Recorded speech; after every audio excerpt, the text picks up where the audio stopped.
very good afternoon, everyone. I hope you guys had a good lunch. So, and thank you, first of all, for joining with us. It's been more than 3 years, no. So we organized the summit last time in 2019. It's good to see you all again. Today, I'm going to talk about where do distributors stand in this digital revolution.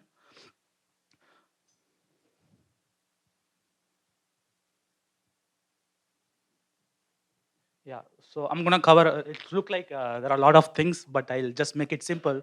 Okay, I'm going to talk about the evolution of industrial distribution and what needs to done to simplify commerce for distribution, and what is BPA. I mean that business process automation, how we can use the business process automation to onboard the customer, and how to make the KYC simplification, and how to make the people accept your automation.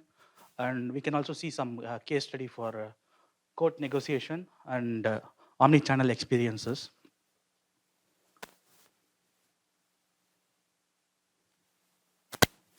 So we'll talk about the evolution of industrial distribution. No?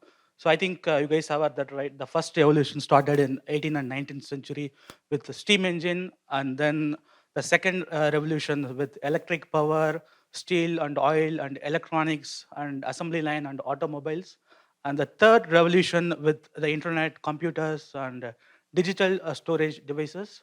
Now the world is in the fourth industrial revolution, which is called digital revolutions. So we use digital and integrations and everything, so IoT and data analytics and data predictives, and to make the e-commerce simplified, no. So now we can see what is business process automation, no. So everybody have a process in your business, no. Okay, so how we can make the process stay consistent over repetitive execution, no. That's where the automation comes into play. So, for example, no, there is a city in Florida. So they used to process the invoices manually. They send it through USPS, or sometimes they can fax it, and they can do the routing between different departments manually. So they are losing the progress, right? What's the status of the invoices, whether it's get paid or not? Okay. So after the implementation of the automation, right, everything from the invoice raised to till the payment received, so you can track everything in very quickly, and it's very streamlined. So in this right business process automation, so what are the benefits of automation? No, so when you implement any automation, make sure it benefits for someone, right? It should not be a overload for somebody. So you need to automate in a right way.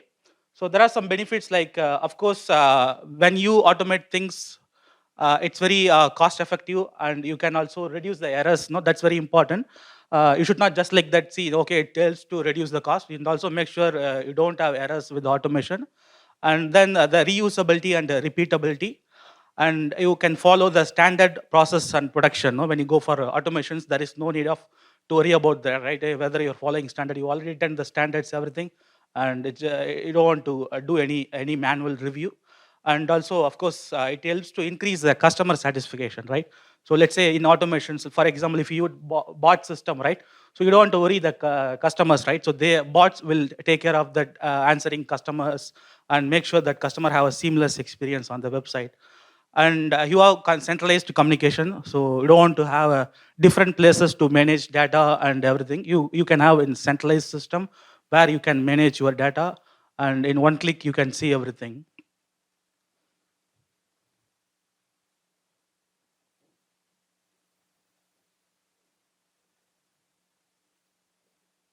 Yeah. And well, okay, so we can first talk about the customer onboarding challenges.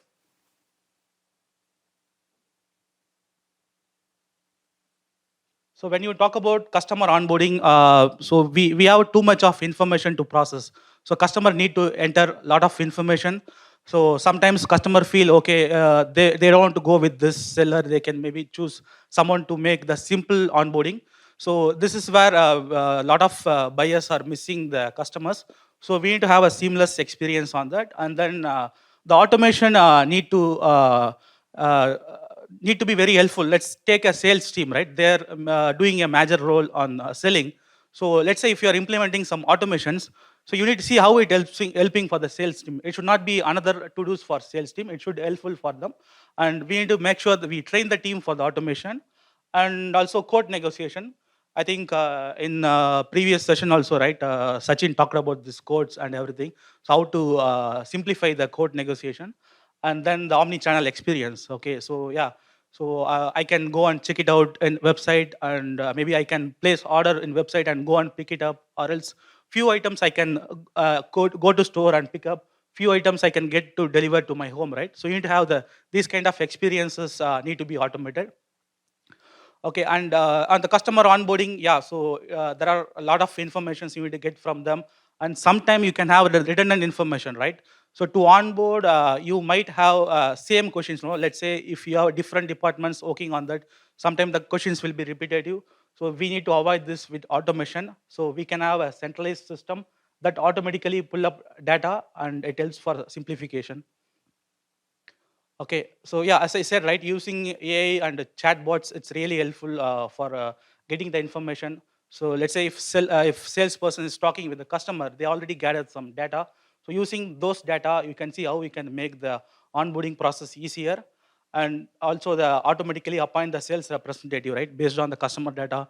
You can do the appointments, and also real-time connectivity between the customer and sales rep, and automate the buyer group, right? So once you onboarded the customer, it should automatically assign to the specific buyer group, and the pricing should be automated, and you don't want to do it anything manually. And also personalized contents. So when you onboard, you can get the interest from the customer, and using those data, you can personalize the content for your customers.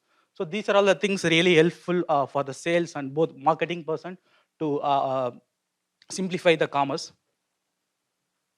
Yeah, the next is people acceptance, right? As I said, the automation should be helpful for the people. It should not be another to-dos.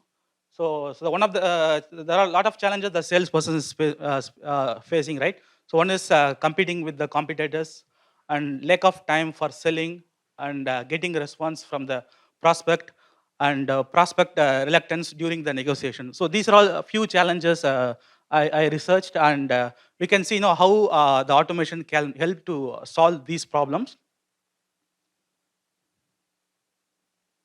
Yeah. So you can use the automation tool to most of your day-to-day task, right? Let's say you want to review, okay, list of to-dos for today. So you don't want to go to your maybe CRM application to manually check it. You might set the automation to receive the emails daily, and to track your list of opportunities in the pipeline, and you follow up those customers. And also you can have a vital information for your prospect automatically. So let's say if you are talking with the customer, okay, so sometimes we forget to take notes and update in the CRM application. So you need to have a system that actually integrate your calls to the application. So if you're talking with them either Zoom or phone calls, so you need to have automations that automatically record your calls and update in your CRM. And you can also, it's good that you can also transcribe that recording and put it in your CRM. So that helps. No, let's say if you are assigning that opportunity to a different salesperson, it makes their job easier. And you can keep it some email template and make it very easy. You don't want to write emails every time. And you can also keep track all your activities. As I said, the calls or meetings, you can record everything and update in your CRM application. And also you can choose one platform. You don't want to go with multiple platform. So as much as possible, you can reduce, and you can keep simple to make the salesperson job easier.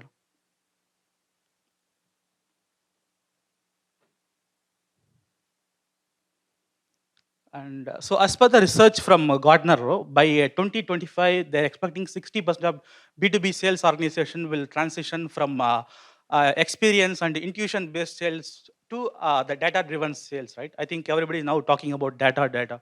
So data is everything, no? And so you can, that's the reason, we talked about the integrations and automations. You can make sure you properly analyze your data and make your decision based on the data. So, and according to HubSpot, 36% of salespeople admit that closing deal is mostly challenging on the negotiation side, right? So that's very important. So let's say, if you are negotiating with the customers through emails, right? So sometimes you miss that, right? So they don't respond immediately, or they might miss that email conversation. So you need to solve that problem, right? How to make the negotiation process very simple. So we also have a similar products and in our DCKAP B2B space, no, which helps to make our negotiation seamlessly. And also we have some case study for that. So we have a customer, they are running e-commerce into Shopify, and they have a CRM application in Salesforce, but they are not using it, no. So as I said, no, you need to use any one system to make your job easier. So they use spreadsheet to manage the codes and negotiations. Right? So oftentimes, so it's very difficult for the team to get in track, and they're unable to track, and it's keep adding more to-dos for them. And so we implemented a custom product coding system for them. And this way, the sales rep, when they talk to customer, so they can create a quote on behalf of the customer, and then customer can able to convert that quote into order, and they can check out it. No, this actually really helped for them. And so this is one of the automations we recently implemented for one of the customers with Shopify and Salesforce using DCKAP integrator.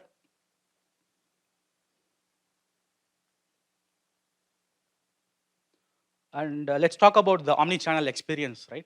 So as per McNee's 2019 report, the industrial distribution found that 57% of customer preferred online shopping, right? So even, right, let's say if you're using DoorDash, right? So sometimes we place order in DoorDash and we can go and pick it up. So you don't want to pay the delivery fee. So you need to have this kind of experience, right? So I can go and pick it up, or I can place order and get delivered. So you need to have the multiple, you need to have the omni-channel experience seamless for the customer to make the e-commerce simplified for your distributors. And the research said 40% difficulty integrating the back office technology. No, to implement omni-channel technology, they're facing issues on the back office technology, and 42% difficult on sharing customer data and analytics. No, so that's why we talked about, no, the data needs to be centralized in one place, and so on 36% conflict between the channel organization. No, they might have used different channel, and they don't have a proper system to track the different channels. And to avoid this, right, so we can have a cloud system. So that's connect. Let's say if you working with the manufacturer, they might have multiple channels. So you need to sync your system with them, and that helps to provide a seamless data, no, when the order shipped and what time it's delivered. And also the data analytics is really helpful, no. So yeah, we talk about data and research and predictive analysis, right? But what's the action we are doing it, right? So we need to use the data properly. So maybe I can share my real-time experience that happened a few days before. No, I used one of the top airlines in the US. Okay, so I flew from Richmond to Vegas.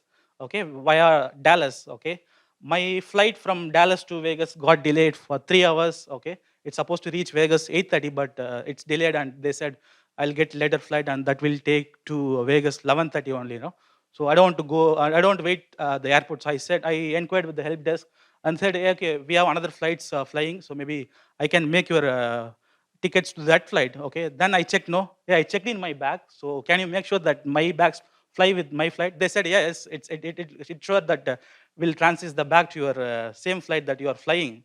Okay, I double checked. They're very confident. Okay, and so I'm not still sure, right? They just have 1 hour time. So usually if you check in directly, yeah, it's possible even 30 minutes. But I'm still not confident. I checked the baggage. So I think you can track, right, your baggage where it is. So they have all the data. No, I'm very happy with the data, right? So they said your bag is you checked in at Richmond, and it's loaded on the plane, and then they unloaded from the plane at Dallas, and they hand over to the flight that I supposed to go, right? So they have all the data, and so they use the data, but they missed to transfer the bag to the flight that I am traveling. Okay, so that's what, no. So even if you have a lot of data and you properly maintain data, you need to use it, no. So you need to make sure that you use that data properly. So if even there are a lot of technologies, there are a lot of automation we are doing. If you're not using the properly using data, so it doesn't make your job easier. So please use the data properly. And yeah, we have a lot of technologies, right? IoT. And so when you talk about IoT, yeah, I had a visit to one of my customer, and they actually very cool thing in the warehouse. So they use IoT for inventory checking. So they just keep the products in some places with they have some devices, no IoT devices, and it automatically tracks the inventory. Let's say if the bin is empty, so it automatically triggers email to the manufacturers to say, okay, this product, there is no more products. So they will they'll send out the inventories to the warehouse nodes. That's a very cool technology I noticed from one of my customer visit. And also now we have 3D printing, right? So if you want to have some proofs, right, before you manufacture the products, you can 3D print it, and we have artificial intelligence and blockchain. So we use these technologies and make sure we use proper automation and data analytics, okay, to simplify the commerce. Yeah, now, yeah, so we talked about everything, right? The integrations and automations, but we also need to look through building an integrated ecosystem and automated process, no, to simplify commerce for distribution. It's about, no, people know at the end of the day. So even if you have automations, the people need to get trained and they need to use these technologies very efficiently. So if you take care of these things, we can definitely make commerce for simplification for distributors. And yeah, thank you everyone for listening. Yeah. So if you have any questions, I'll be swing around. Yeah, feel free to talk to me. So even though I'm a services practice leader, you can also talk about me about your product inquiries and other things. Yeah. Happy to help you out. Yeah. Thank you. Thank you, Justin.